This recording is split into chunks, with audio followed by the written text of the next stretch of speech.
Because of failed experiments, a zombie virus breaks loose and rapidly turns the city's entire population into the infected. Trevor takes his girlfriend Nina to an abandoned building. Kyle and another girl go with them. Kyle notices he's bleeding but doesn't think much of it. Trevor and Nina move to another part of the building where something darts by in the dark. Meanwhile, the military cordons off the city and declares at least a one-day quarantine. People are angry they can't leave. In the crowd is a married couple. The man says their child is sick and they need to get to the main hospital. Sarah replies that doctors have arrived at the local hospital and advises them to go there. The soldiers even keep an eye on the local radio host, Paul, so he doesn't stir up panic. Trevor finds Nina and says they need to get out now. Kyle is getting worse. His girlfriend, afraid of infection, leaves them. The trio drives off without trouble, but the girl is far less lucky. In the woods, an infected drifter catches her. More units arrive at the city. Salazar ribs Sarah, but she has no time for jokes and heads into town with Crane. It turns out Trevor is her brother. He lives in Franson with their ailing mother. She insists she's fine, just a minor issue, but Sarah doesn't want to risk it and plans to take her to the hospital. Trevor adds that their mom felt worse that morning. Nina notes that their friend is also sick. Trevor wants to visit Kyle, but Sarah orders him to stay home. She'll go herself. Only late at night do they reach Kyle's place. Inside is a wreck and the bodies of Kyle's parents. Sarah dials 911, but the city's phone service is down. Only radio still works. Commander Rhodes announces on air that they cut communications themselves because of growing rumors among residents. The family gathers and drives to the hospital. Other sick people are flocking there too. So many that Sarah has to join a long line. Nina says her father is here as well and goes with Trevor to find him. Sarah notices soldiers inside. They were sent to maintain order. It's unsettling. After all, they supposedly came for training. Rhodes takes Sarah to the local doctor, Logan. He asks about the bodies they found. Sarah assumes people died from bites, something was attacking them. But then where did the bodies go? Meanwhile, Crane notices something odd. Patients stand frozen, staring at a single point. Even some doctors shuffle back and forth like in a trance. Nina's father is speaking calmly when he suddenly locks up. The virus comes out of dormancy and seizes his brain in seconds. He immediately attacks a woman. The same thing happens across the city. Zombies knock down an electrician, his blood short-circuits the equipment, and the entire city loses power. 2 officers search Kyle's house, find Kyle himself. He reanimates and attacks them. Screams and gunshots follow.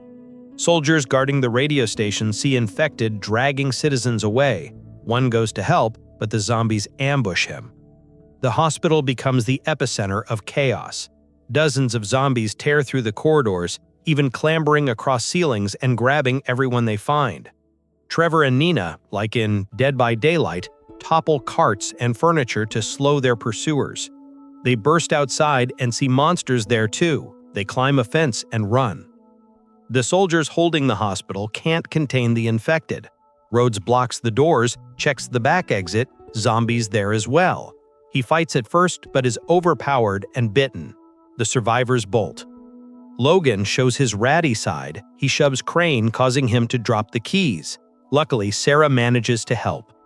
Crane lunges at Logan, who plays dumb. Their only weapon is an unloaded pistol. But there are chemicals around, enough to make Molotov cocktails. Then Crane realizes the keys are gone. The plan is to retrieve them from Rhodes.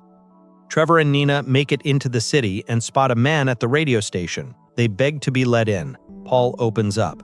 The family from the checkpoint is hiding there too, but their son has already died. The woman is distraught. He fell ill before the madness began. Paul starts coughing. No one knows if he's dangerous. Trevor uses the broadcast to warn that the entire city is infected. Sarah and Crane crawl through the ventilation like action heroes. Below them lies Rhodes. Sarah drops down only to be attacked by a zombie. The team gains another survivor. With the keys in hand, they climb back into the duct. Rhodes comes to and tries to throw Sarah down. Other zombies smash through the ceiling. Salazar hauls Sarah up. As Crane closes the grate, Rhodes snaps at his finger. "Damn, he bit me!" They treat the wound with chemicals right away. Salazar wants to take the kid out, but Sarah stops him. Logan speculates the reagents might have neutralized the virus. If Crane gets worse, Sarah promises to handle it. The team arms themselves with whatever they can and escapes through a window, fighting off the infected. More zombies leap at them. Logan proves his true colors. He bolts, knowing his car is nearby. A woman begs for help. He shoves her into the horde and speeds off. The soldiers slow the zombies with Molotovs and pile into Rhodes's car. Sarah floors it. They reach a gun shop and resupply. Crane isn't so lucky. The chemicals don't work and he turns. But strangely, he doesn't attack his own. Meanwhile, Nina finds a bloody trail in a trash bin. Someone among them is infected. It's Paul, and Nina dispatches him instantly. Hearing Trevor on the radio, Sarah heads to him. On the street, he spots their mother. Trevor hopes she's still okay, but Sarah pulls him back and saves him. Nina wants to tell the group that help has arrived, but the man from that family has already been put down, and the woman is infected. While the crew deals with her, soldiers notice survivors and get caught by zombies themselves. Back in the car, Trevor asks why their friend monster isn't attacking. Sarah guesses it might be because he doesn't eat meat. They drive to the military camp, already deserted. Some zombies have learned to use guns and are firing wildly, so the group leaves at once. Trevor suggests returning to the abandoned building. It might be safe. With no better options, they go. Kyle finds them there. Like a true iShow speed fan, he headbutts his way into them, causing a crash, and earns a billet for it. The team reaches the derelict site when an oncoming horde appears out of nowhere. They sprint to the basement and discover a hidden door. Behind it is a laboratory. All data has been wiped by Logan. He admits they'd been developing a special weapon that has nothing to do with the outbreak. His lie collapses when they find a video of a scientist. They were indeed tasked with creating a virus to break down an enemy army. The experiments failed and the weapon escaped. The doctor is still hiding somewhere in the vents. Hearing a noise, the team fires into the grill. No help for Logan there. So where's the doctor? A brilliant idea follows. Split up and find a spare exit. Salazar falls into a trap, begs the girl to run, and holds the zombies back. Trevor has better luck. He finds tanks they can rig into flamethrowers. According to the plan, Sarah must draw the infected away, but the scientist grabs her. Salazar saves her.